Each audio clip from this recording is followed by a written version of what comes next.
Hey friends, Caleb here from the pier, the dock at Crystal Lake. I recorded a video on election night and I wasn't sure what the results were at the time or anything like that, but I had some thoughts, not really about this party or that. Everyone's got opinions and I certainly do have mine, but more upon just like the example of the water here and what it means, what elections always remind me of, whether they're here or elsewhere. I've come to see this kind of like inescapable fact of something that I've seen in the scripture. So in the Bible, God's always using nature to kind of describe things as they are in relation to Him, and to give us an example of kind of how they, what we can understand. We can learn of them from the things from nature. We can go from nature to what God has said about things and make some connections. So, for example, Jesus being a tree of life. Or being the light of the world, the sun. Okay. Well, in the Bible, the nation of Israel is often referred to as the land that God cultivated and He planted, and He's laboring in this land of Israel. And the reason that it's the land is because people build on land. You can have permanence on land, and the nation of Israel was formed upon the revelation of God. God called Abraham and said, I'm going to make you a great nation. And the whole story of the Old Testament is this nation, through obedience to God and faith in God, is actually growing and displacing its pagan counterparts in the area. That's one of the themes of the Old Testament. And Israel is this land. And the reason it's land is because the revelation of God is something that human beings can build upon. When God reveals truth, if we believe that and we act on it and we build our lives accordingly, then there's going to be permanence to that. So my house, is on the land. So is yours. Actually, every building that we're enjoying today is on the land. The sea, not so much. In fact, it's taken thousands and centuries, even millennium of human ingenuity and invention to get to the place where we can have permanent structures on the sea, and even then they're for very specific purposes. But back in the Bible times, there's nothing permanent about the sea, and when you look out here, and you can see these nice calm little waves. This is a pretty good day. There's a bit of a breeze going on here, but if we're on the sea, a calm day on the sea can actually get pretty rough in those waters. And a rough day on the sea, if you're caught in a rough day, you can lose it all.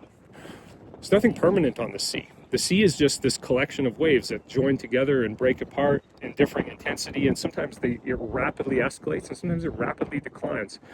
And the scripture talks about, I'm just throwing this camera all over the place, sorry about that, but the scripture talks about the Gentile nations being like the sea, because they have no revelation from God to build upon, so their empires are always, their emotions and their motives and their empires are always just a mix of competing and conflicting and coalescing interests at different times, often at random. It's cause and effect on a scale of great magnitude, and it has all these different parts. And that's what I've come to see when it comes time for elections or other world events. People always say, well, what is God doing? What is God up to? And I've come to see that, it's all just the same. It's all just the same.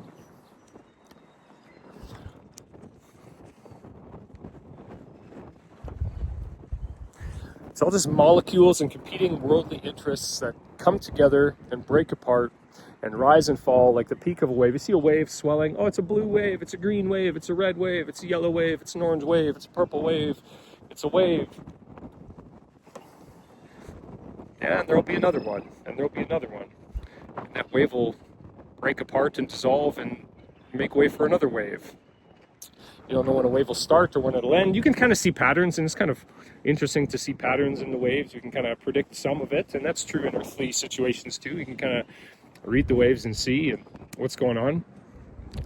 But and I'm not saying that it's bad to do that, by the way. It's totally fine to look in with the wisdom and mind that we've given us. Look, sometimes people's whole livelihoods depend on being able to try and get ahead of that wave.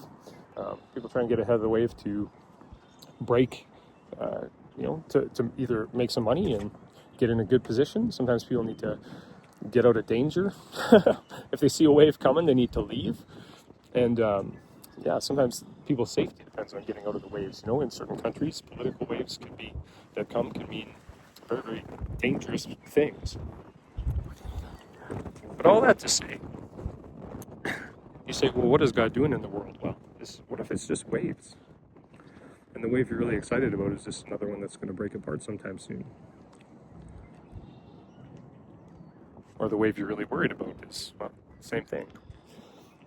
And God's not necessarily in every single rise and fall of every little peak or splash. He's just letting it all play out.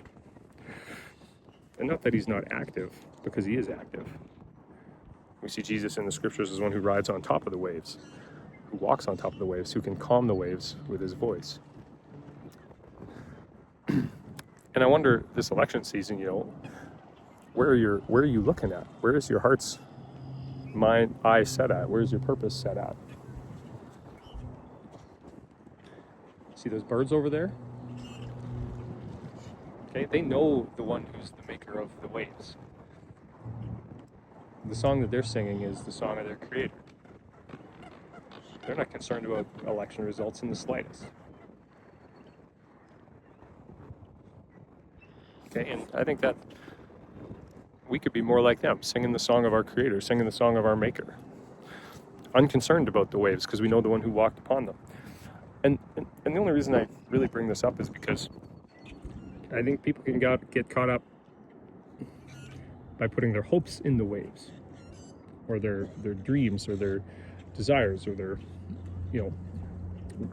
is it on the waves, or is it on what God has revealed, that rock of Christ?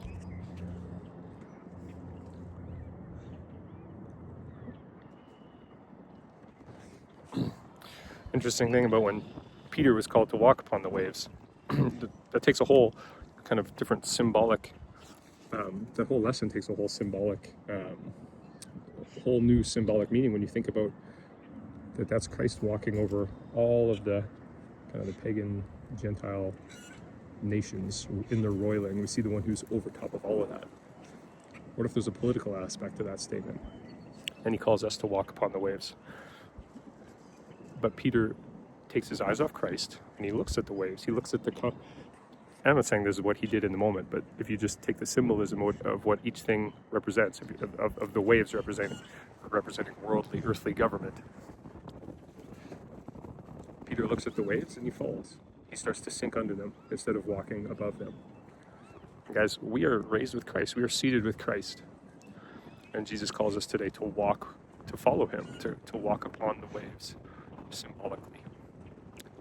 But then actually, because in the resurrection, the great white throne, it's the great white throne is before a sea of glass, which is a nice, beautiful picture if you've ever seen a sea of glass on a camping trip or out on a lake somewhere. It's one of the coolest things you could ever see. It truly is like perfectly still. But it's also a political picture of the nations of the world being completely subdued, all of them, before the great white throne, before the authority of God. That's the destiny that we're going to. There's coming a day when we truly will walk up upon the waves, and the waves of the world will totally be still because the King has come.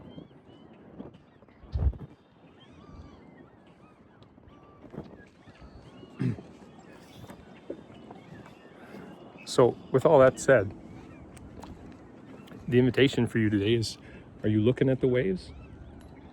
Is your eyes fixed on Christ? Are you singing the song of your Creator, or are you weeping and mourning for things that are still? And that's fine, guys. I know some people who are pretty happy that with the results of this election. I know some people who are pretty unhappy. And I'm not saying that it doesn't matter, and I'm not saying that we shouldn't be involved, but I'm just saying, where's your heart at? What are the things that you treasure most deeply? Are you ready to sing the song of your Creator, knowing that the waves of this world and all its pagan governments, without the revelation of Christ, are you prepared to just let it be what it's going to be?